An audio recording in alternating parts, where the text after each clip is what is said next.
back. Jim Root is back here to join Kai McEwen and Matt Cox for the Field of 68's Best Bets show, presented, of course, by BetRivers.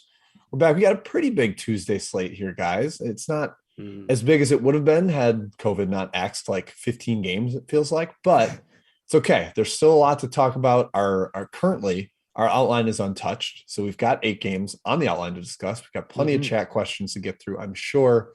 So Kai, let's get started. Do you have any takeaways from last night, though? I wasn't a big slate, but I don't know if you had your eye on anything. Jim, not really. The only game I watched a little bit of was Purdue Incarnate Word. I was on the Boilermakers as my best bet. Boy, I mean, they dominated in every single facet of the game. At one point, it was 12 offensive rebounds to 1. Incarnate Word was not getting a second shot. Unfortunately, Matt, Incarnate Word hit like 12 threes, and Purdue didn't have that killer instinct. Sometimes those big spreads are hard to determine, Matthew. Yes. Baylor got it done. Gonzaga got it done. Not those Boilermakers. Yeah, the random variants just never fun with those large spreads. And I will be staying away for those. And hey, luckily with conference play, there shouldn't be many. It's true. Conference spreads over 20, unless there's a team like Omaha or Chuck Sal continues to tank, which leads me to my takeaway, Jim, a slightly bitter rant of sorts. But we talked about this last night. We don't need to bet bad teams. And I think this is a lesson for all of us here. And I feel like people in the chat mob are like, yeah, I'm tired of you guys endorsing betting on Hampton and in Omaha. And sure enough, I look up and I see Omaha down 30 to St. Thomas. And we did bet on Omaha, to be fair. We didn't, but I was so close. But I learned my lesson in that one last night. But then Chuck South, Charleston Southern, just completely annihilated by Manhattan. Just 2 examples of I think a learning for us, guys. So I said learnings for us. We're trying to permeate throughout the rest of the our listeners, our followers, who are trying to teach to fish in their gambling escapades. So. Yeah, Matt, I classroom session over. Boom. I had a very tiny amount on Delaware State, and they were down 30 within 5 minutes, it felt like. So it's just, you know what? You can just pass in those games. It doesn't feel like something you need to get better ways to invest your money. Exactly. Better ways to invest your money. We're always learning too, Matthew. We're working on it. All right, let's jump into the outline. We start with a game in the Big East, kind of a big one here, guys. Xavier at Villanova. The Wildcats are struggling. They are currently 0-1 in the Big East. They dropped one by 20 at Creighton. They've made 23% of their threes over the last 3 games. Matt, I got to think that we're getting like a good home run Villanova effort at home tonight. And we know Xavier's been great at the Cintas Center, but does that carry over to a road Big East game here? Yeah, if you can get Nova at 5, if you're looking at -5.5, I would buy the 0.5 to 5 and just ride Nova. This is the ultimate buy low on Villanova, Kai. And we've gone back and forth in terms of, is Nova broken? Are they really just not that good? I'm inclined to think they're fine. They're still shooting, I believe, a pretty good percentage on the year. They are 36% as a team, but they've had a recent cold stretch. Oh, it's frigid, baby. It's frigid. It's sub-zero. It's 0 Kelvin at this point. They're going to snap out of it, Jim. And I know we've been saying, oh, this is the game that Nova plays well. Oh, this is the game Nova plays well. But I'm going back to the well again. 3rd time's a charm, off 2 straight losses. And Xavier, Kai, different basketball team away from home. Yeah, the Nova haters are out in full force, man. If you dislike Villanova, you're having the time of your life currently. And Xavier's been pristine. Xavier's been an awesome basketball team this year. Little fact here, though. Non-conference strength of schedule right now, per KenPom. Villanova, 13th in the country. They're playing really good teams. Xavier's 157th. These 2 teams have not played nearly the same competition. Let's see Xavier go up against some of the teams that Villanova's played. Villanova, remember, they beat Tennessee by 18 on a neutral floor. That's one of the best wins in the country right now. I'm fine on this Villanova team. They're going to bounce back here. I think they're very good at home, obviously. What they've been doing, Jim, is they're like overpassing. They're over pump faking. They're being too unselfish. Just go up, young fellas. Go up to the bucket. Get up there. They're being too robotic. Yeah, I kind of agree with that. That's fair. Yeah, I mean, matchup-wise, there's some concerns. Fremantle and Nungy could absolutely destroy them inside. Mm-hmm. Xavier's been terrific playing through those guys in the paint. Fremantle looks healthy. And the Villanova interior D is very clearly the flaw in this team. But I just think the switchability and the spot and the matchup from the perimeter sense, right, I think The guards are much better on the Villanova side. So I lean that way too, Matt. I see it was 5 like an hour ago on BetRivers, but it's 5.5 Up right to 5.5. now. Yeah. So, tread lightly there. But yeah, Villanova's lost 4 quad 1 games. Like, it's not like they've just been dropping bad games. They're not losing by games. This team isn't like crapping the bed. You'd like them to be better than 1-4 in their quad 1 games, but it's not like something that we're just completely panicking on. So And I still think they're the Big East favorite. Yeah, they dominated Tennessee and they dominated Syracuse. Like, we have 2 precedents this season where it's like we've seen them play. It's not like we're like hanging by a thread for some pipe dream of this Nova version that we had in our minds preseason. It's like, oh, we've seen it, just hasn't been consistent. Right. So hopefully we get it today, Matthew. That's what we're aiming for. That's the whole idea. Yeah, Villanova -5 was close to best bet for me, but it is not 5.5 right now. I'm not going to endorse that one as a best bet. So, all right, let's stay in the Big East though, guys. Let's head to Milwaukee, my hometown. Kai, we've got Marquette hosting UConn. We should get full strength UConn. We know Tyrese Martin returned last game. Evidently, Adama Sanogo practiced in full yesterday, so we're expecting him out there. But man, Kai, it's home dog Shaka. We've seen this spot come through before. He came up short against UCLA, but they did win outright against Illinois. Both these teams are 0-1 in the Big East right now, so you wouldn't think there's like the real big advantage on a side in that terms, but do we ride with Shaka again? God, I kind of feel like we do. Yeah, the market's pushes to 4.5. Not shocking, I guess, but gosh, that seems like a whole lot of points at Marquette, man. I mean, Sanogo is a great player. He's huge against a Marquette team that frankly lacks center size, power forward size, 7-foot size. He could gobble the boards. He could absolutely dominate this team. But man, UConn wasn't terrible without him in the lineup. Yeah, they lost to West Virginia and Providence, but close games to good teams. I don't think he makes them 10 points better, Matt. He certainly makes them better. I like Marquette here at home, plus 4.5. It's kind of a hold your nose, take the value play, and it's going to be my best bet. I'm riding with Shaka as a home dog, plus 4.5, punching back against the market, Matthew. I love it. I'm just trying to understand the money that's coming so hard on Connecticut. It's got to be potentially injury related with they take money every game though. They have been. The market It felt like they took money immediately after the Sanogo news fully report. It seemed like that was very correlated. And yeah, he's instrumental to this team. I think they have other guys that can do what he does to lesser extents, and they can replace his production in a by committee fashion. So I don't really understand why you'd go ahead and pour millions of dollars on UConn because he's going to now play who about hasn't played in 4 or 5 games, may not be 100%, could be rusty, could be inefficient. I'm with you, Kai. I'm very tempted here to punch back into the market at 4.5, 5 on the home fighting Eagles. Jim, that crowd should be rocking, presumably. And I mean, that Marquette at home, we saw them play pretty well with Xavier. I mean, that was a pretty impressive effort. They gave multiple runs at the X, and as good as Xavier's been at home, no one's played them that well on their turf this season. I think that says something about this Marquette team. I'm in on the squad. I like this value here, Kai. I might join you. Not official best bet ad, but I will join you behind the scenes. Just my separate secret portfolio. Yeah, give it a thought. Marquette cut that Xavier game to 1 with 3 minutes left. Like, that's really impressive what they did there. Xavier's been killing everybody at Cintas. Kai, if this had gotten to 5, I'd be with you. So again, the second straight game where I wanted that key-ish number of 5 for a bet, but holding off of 4.5. Hopefully somebody out there really likes UConn and bumps it up for us, and I can hop in with you. All right, that is it for that one, guys. Let's move on now. Next one. This is a game that came about because of some other COVID cancellations. So, the silver lining in the cloudy sky. It'll be Davidson versus Alabama. Alabama was supposed to play Colorado State. I think Davidson was supposed to play Loyola Chicago. So instead we get this meeting.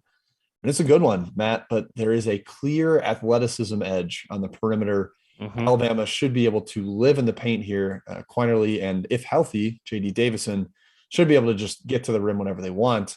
Can the Davidson shooting offset that?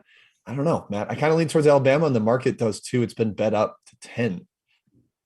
Yeah, I think it opened a little too low. I agree with the early money in that regard. Just again, a reminder that this game is in Birmingham. So how much we can get for home here on the semi-neutral site? It's going to be probably 90% Alabama, but it won't be in the friendly confines of their gym where we've seen Alabama play really well. I think we think great home teams. We think like Arkansas, Auburn in the SEC.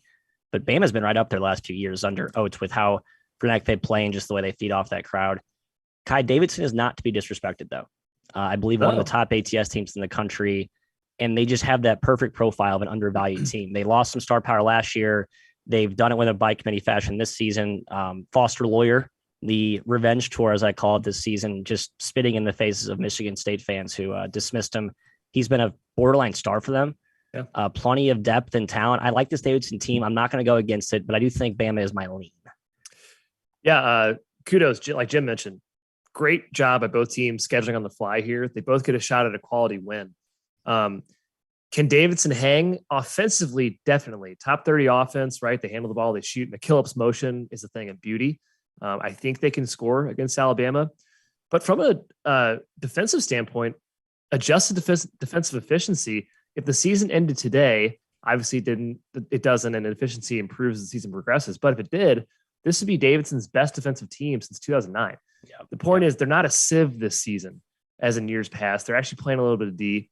I think this is a game where they hang for a while, and maybe the last 4 minutes, Bama pulls away. This is a big step up in class for Davidson. Like, they have not played a team anywhere near this good. They got San Francisco on a semi, played in Oakland, that Steph Curry game. Yeah. And that was not a 5-point game, Matt. I know we were on Davidson and we got lucky with the cover, but full back door, wide open. Yep. San Francisco was like a double digit better than them. This is the concern with Foster Lawyer too, man. This is why he left the Big Ten, playing up in these tier A, tier B games classified by KenPom. He's worse. He was 3 for 12 in that game.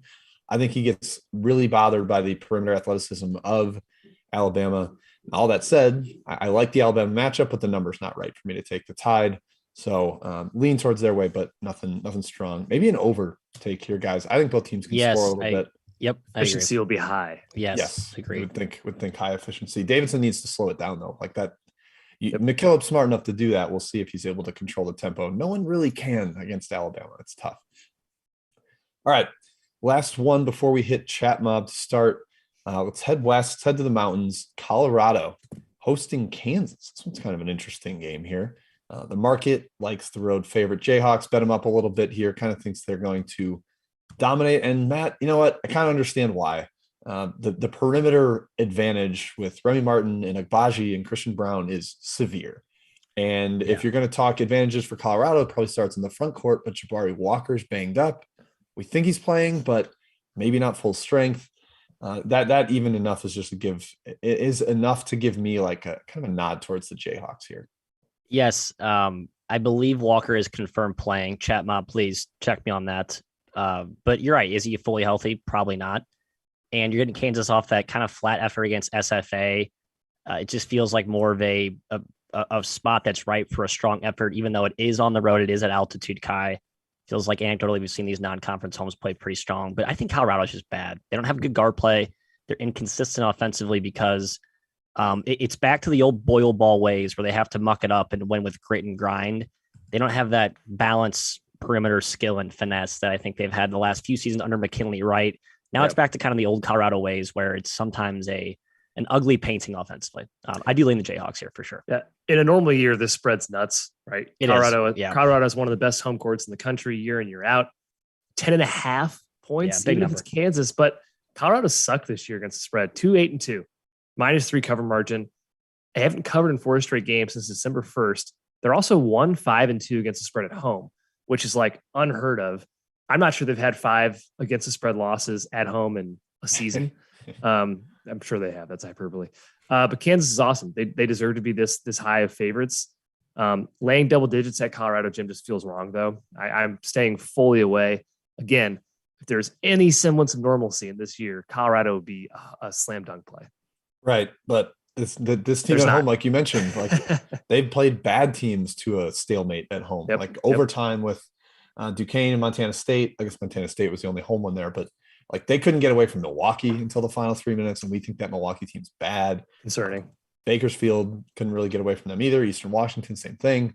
So this is just a major step up for them.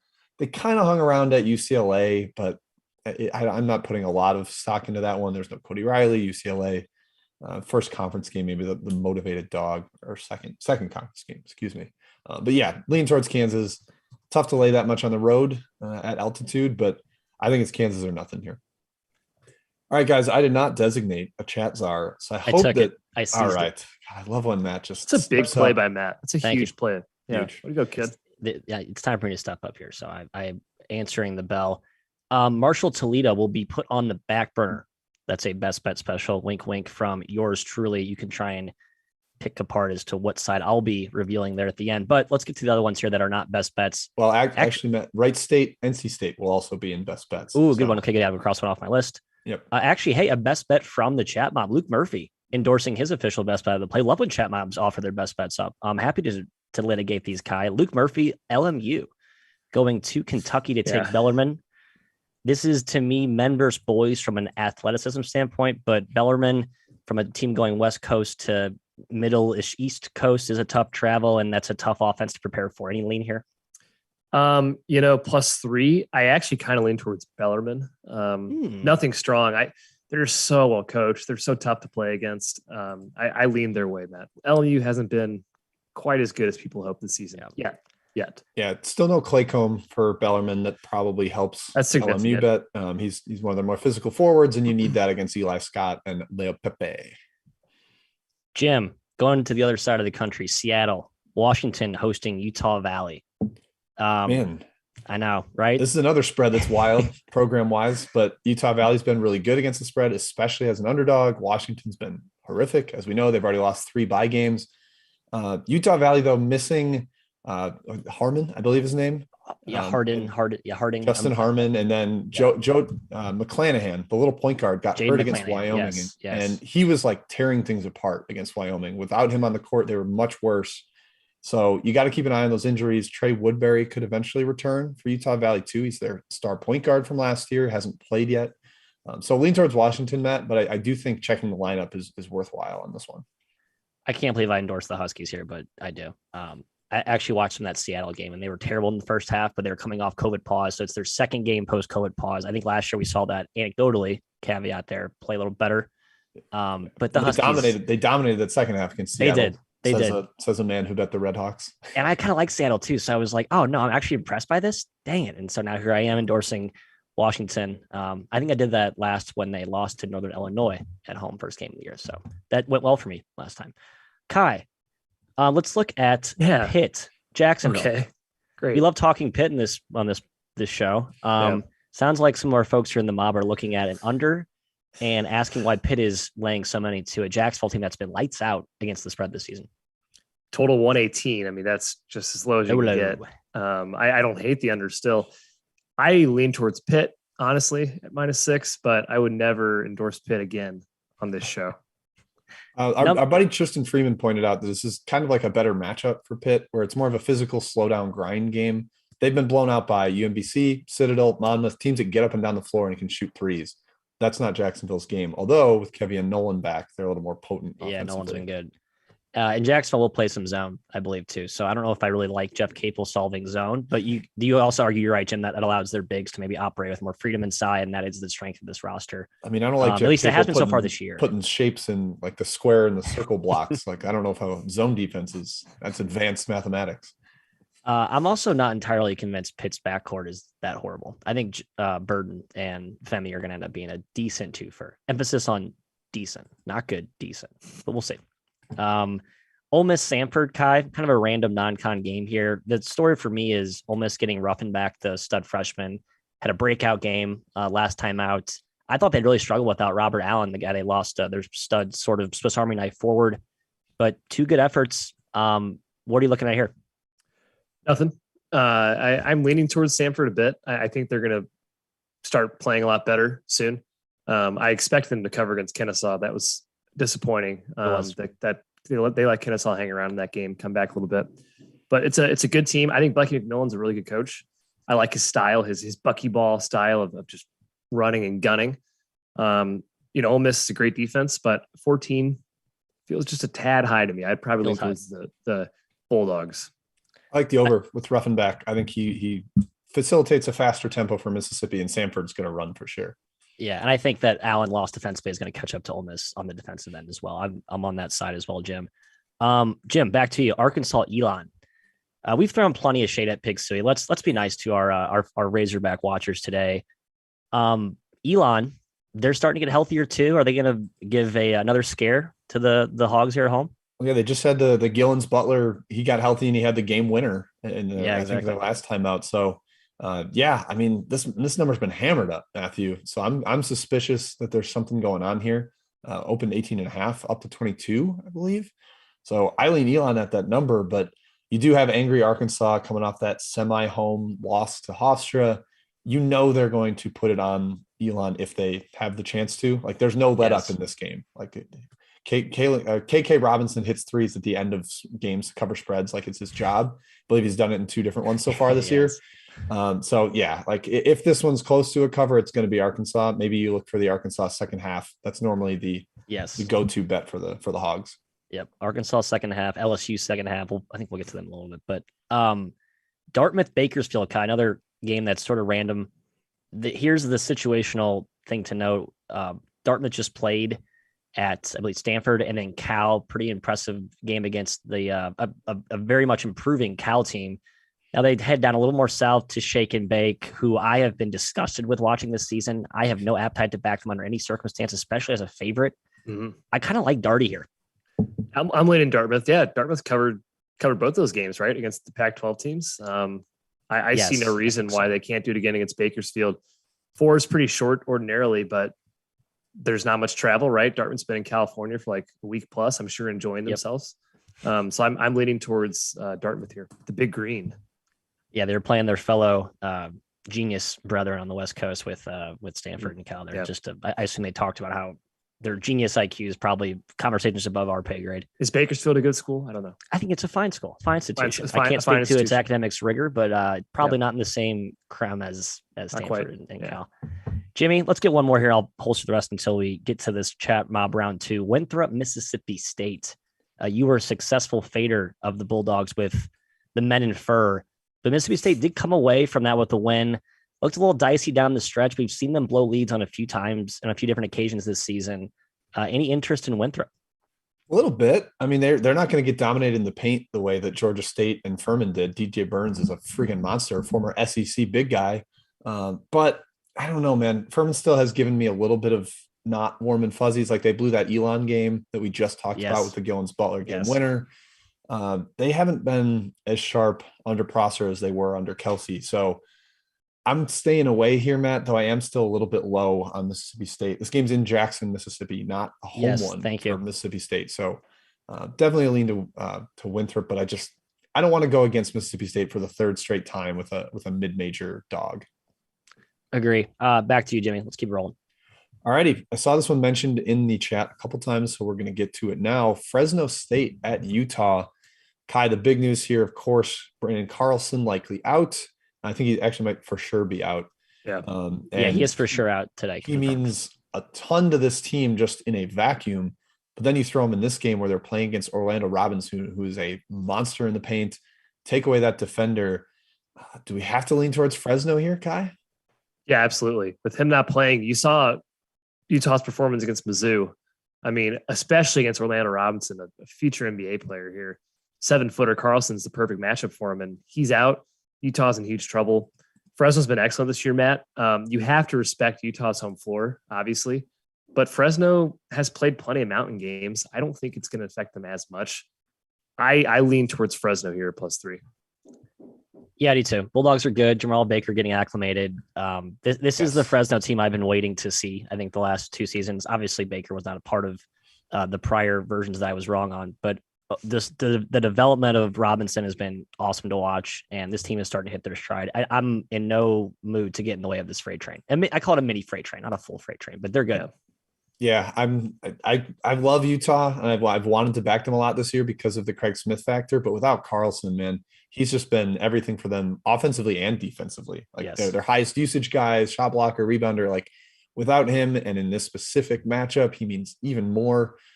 Yeah, it'd be Fresno or nothing for me. Sorry, Craig, but I don't know. I don't trust Fresno yet, Matt, but the Baker factor does matter. I'm not betting against Craig Smith. Trust me. I'm not going the other way there either, but you're right. Utah's just not deep. They need bodies. They need to be healthy. Yep. All right.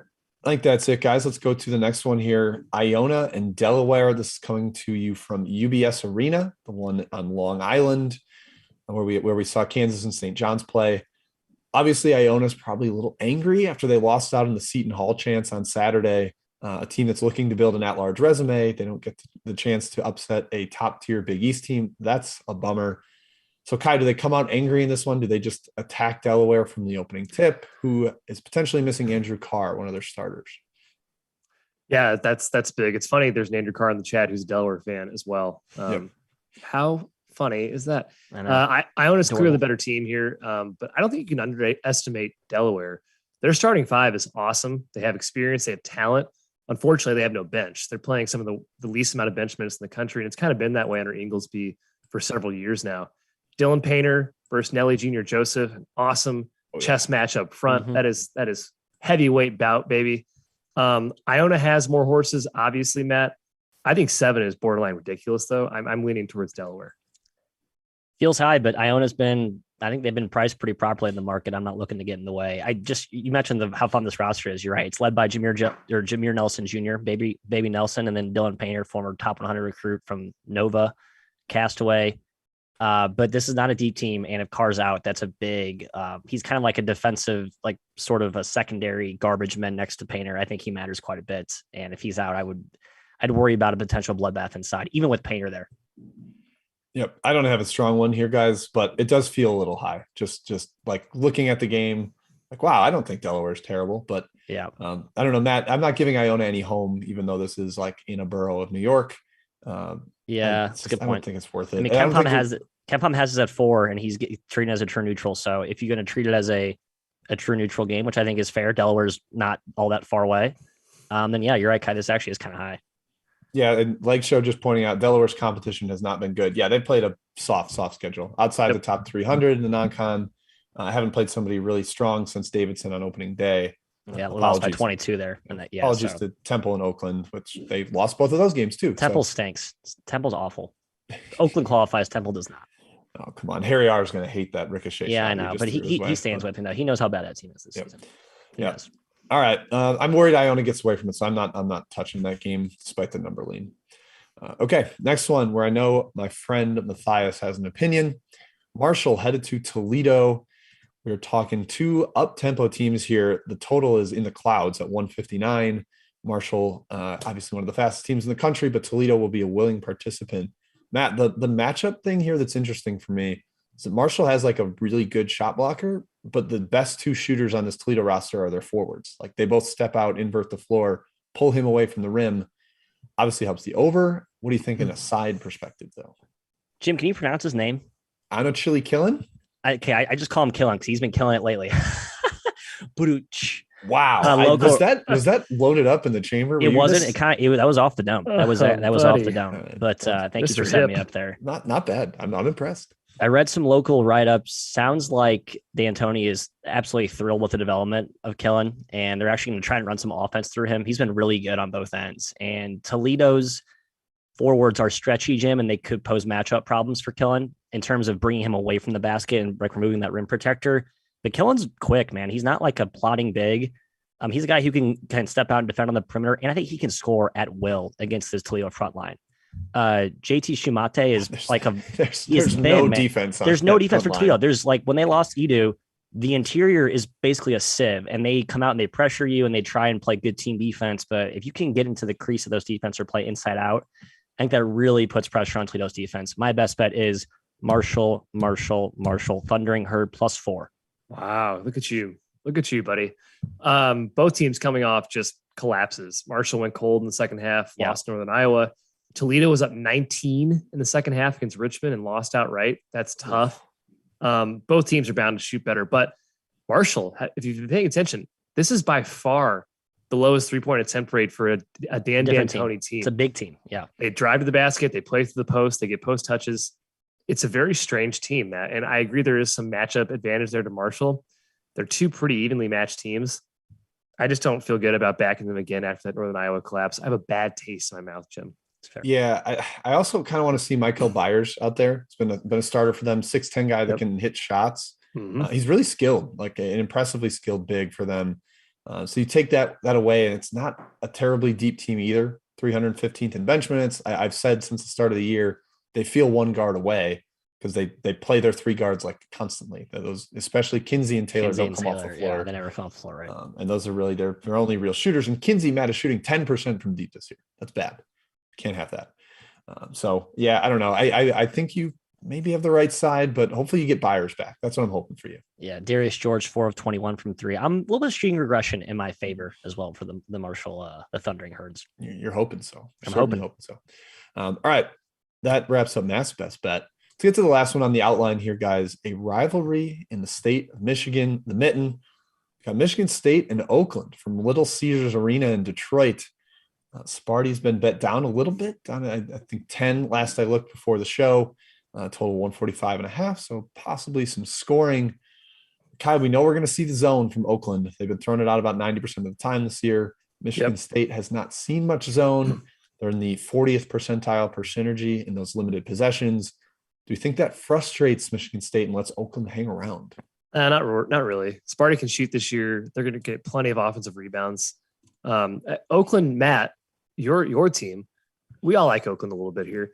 They've beaten up on the mids, but they've struggled against the big boys. Lost to Alabama by 27. I guess you can call the West Virginia game a good effort. They lost by 7. Michigan State's a big boy, and they have a matchup for Jamal Cain. Several bodies they can throw at him. Jamal Cain has an advantage over everybody in the mid-major landscape, not against Michigan State. I just don't think Oakland can beat them that way, and unfortunately, that's been the way they've been beating and hanging with most teams. Sparty's D is way too tough. Not going to be allowing easy buckets inside. They're going to force Oakland to shoot. That's no bueno. I actually lean towards Sparty here at -10. Yeah, well, Kai, you conveniently did not mention the Oklahoma State win, which was a paramount program-defining win for my guy, Greg Canty. Yes. But I think the thing with the West Virginia game that was very close and competitive and impressive, and then the Oklahoma State game, the second game of the year, early in the season, where offenses are still sort of finding their way, and it was against two offenses that we don't really trust. Both of those teams are prone to long scoring droughts. Michigan State's just too well connected as a team. I know that Jim mentioned the zone stats have not been kind this year. My gut tends to make me believe that this will be a more prepared, more connected offense in attacking the zone, which is like, there's no zone like it in America. It is truly one of it. It's harder. It's not a typical 2-3. It's not like a matchup. It's just guys kind of wherever they feel like going and just kind of playing gaps. And why it usually sucks. It starts last year, and now they have a lot of the same guys back that have sort of mastered it. Now it's good, right? And I think that's what it takes continuity to get good at zone. It's like hard to prepare for because you're like, I don't know what their rules are in their zone. And so how do I know what to anticipate the way they're going to rotate? But yeah, Kai, the thing I wrote here was, will the Spartans defense swallow Jamal Cain? And it seems like they probably will. The versatile athletic forward is not going to be like a hack against a cheat code against this Michigan State defense. Michigan State always moves the ball well, man. They are always highly ranked in assist rate nationally. They've got 2 point guards doing it well this year. Should be able to have some success against the zone. I think it stays hangs around and stays kind of close here though. So I'm leaning towards Oakland, but at 10, not going to recommend it. All right, guys, let's get back to chat mob before we hit best bets. Matt, I assume we've got some other questions to hit before we get into those best bets. We do. Kai, I'm going to you on this one. North Carolina, App State.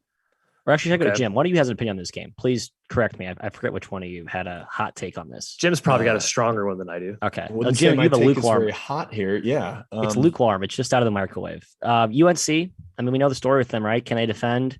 Haven't been really good as a large favorite this season. Think they put App State in the torture chamber? Or do you think App State has an otherworldly shot-making display like we saw against Duke? I mean, that's the debate here. Like UNC coming off the absolute embarrassment in Vegas against Kentucky, lost by 30. Maybe they have like a bit of a get right game here, but I think App State's like amped for this one. Again, in-state foe. They've got a really, really good coach in Dustin Kearns, but it does come down to shot making for them. They take a lot of threes. Their backcourt is very streaky. I think El Monesi had 17 points in the first 11 minutes against Duke, and he finished with 17. So like that's kind of embodies what their approach has been this year. So Matt, my number lean North Carolina and maybe the spot with the get right, but I do not feel confident in it. Maybe a little bit of a lean towards the under too if App State can control the tempo. Fair. I do lean UNC. I just think that their App State's a little soft inside. You can eviscerate them at the rim. Now UNC has to commit to that. They don't always do that, but when they do against Furman, we saw how deadly against they can Furman, be. it was unbelievable. Yeah. It was just relentless. Kai, a little Atlanta showdown here. Georgia Tech hosting Georgia State. Both teams based in Atlanta. Home court value is pretty much negated. I'm just mad they opened this line so low. Like, I think Georgia Tech stinks. And I know that the LSU second half is what I'm basing that off of. And LSU is awesome. But that team has no offensive rhythm right now without Bubba Parham. I'm looking to fade them. The line's too short, though. So there's been a few games where Georgia Tech has hung for 30, 35 minutes and then completely just fallen off, not covered. Wisconsin, USC against good teams. I don't think they're terrible, but I don't think they're that good. And I'm pretty big on Georgia State. Now, we were incorrect on Georgia State against Mississippi State. That was surprising. This team is very, very good. Like, they have upside to be one of the better mid-majors in the country. Maybe because they're off for a little bit. I believe that kind of played in that last game. I tend to think they come to play in this one, and I'd lean their way at +5. Yeah, they're not going to get beat up inside in this one the way they did against Mississippi State. Right. They haven't gotten their big man yet in Saseme. He hasn't debuted. If they get him on the court, they're a significantly better team. But teams are hitting 43% of their threes against Georgia State. Like, it's tough to deal with. Tough to really be competitive with that. That is tough. These teams played a 4 OT game last year. Remember, at Georgia Tech, Yes. the Panthers won on the road. It was a wild one. So maybe some revenge on the mind for the Yellow Jackets. We'll see. Jim, sort of I don't know, probably one of the lamer games I'd say on the main board, with all due respect to Tennessee Tech, but Tennessee Tech will be traveling to Cincinnati.